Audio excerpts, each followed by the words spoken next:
ಕೆಲವರು ಟೀಕೆ ಮಾಡ್ತಾರೆ. ಸಿದ್ದರಾಮಯ್ಯನವರ ಸರ್ಕಾರದಲ್ಲಿ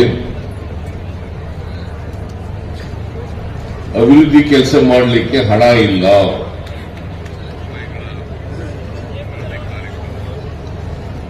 ಇದು ಸುಳ್ಳು ಅಂತಕ್ಕಂಥದ್ದನ್ನ ಮುದ್ದೇಬಿಹಾಳ ವಿಧಾನಸಭಾ ಕ್ಷೇತ್ರದಲ್ಲಿ ನಾಡಗೌಡ ಅವರು ತೋರಿಸಿದ್ದಾರೆ.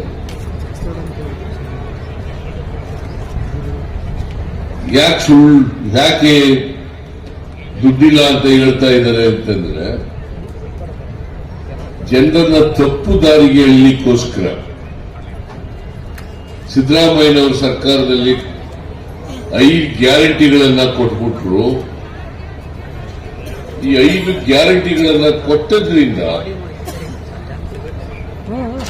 ಅಭಿವೃದ್ಧಿ ಕೆಲಸ ಮಾಡಲಿಕ್ಕೆ ಹಣ ಇಲ್ಲ.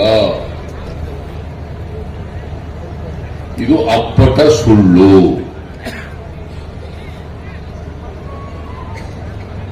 ಅಭಿವೃದ್ಧಿ ಕೆಲಸ ಮಾಡಲಿಕ್ಕೆ ಹಣ ಇಲ್ಲದೆ ಹೋದರೆ ಈಗ 227 ಕೋಟಿ ರೂಪಾಯಿ ಅಭಿವೃದ್ಧಿ ಕೆಲಸಗಳಿಗೆ ದುಡ್ಡಿನಿಂದ ಬಂತು ಅಲ್ವಾ?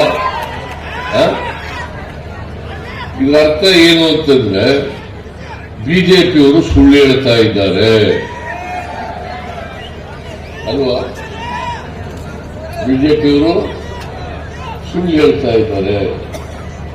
ಇವತ್ತು ಅನೇಕ ಇಲಾಖೆಗಳಲ್ಲಿ ಸಮಾಜ ಕಲ್ಯಾಣ ಇಲಾಖೆ, ಲೋಕೋಪಯೋಗಿ ಇಲಾಖೆ, ಕೌಶಲ್ಯಾಭಿವೃದ್ಧಿ ಇಲಾಖೆ,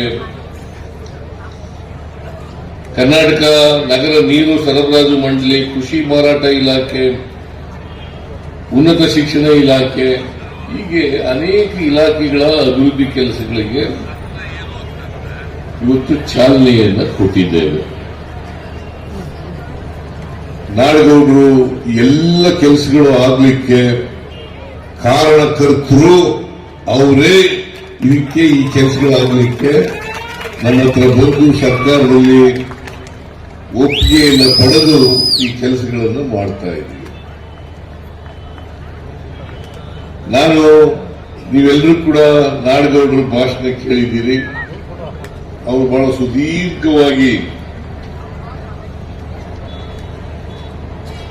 ಅನೇಕ ವಿಚಾರಗಳನ್ನು ನಿಮ್ಮ ಮುಂದೆ ಪ್ರಸ್ತಾಪ ಮಾಡಿದ್ದಾರೆ.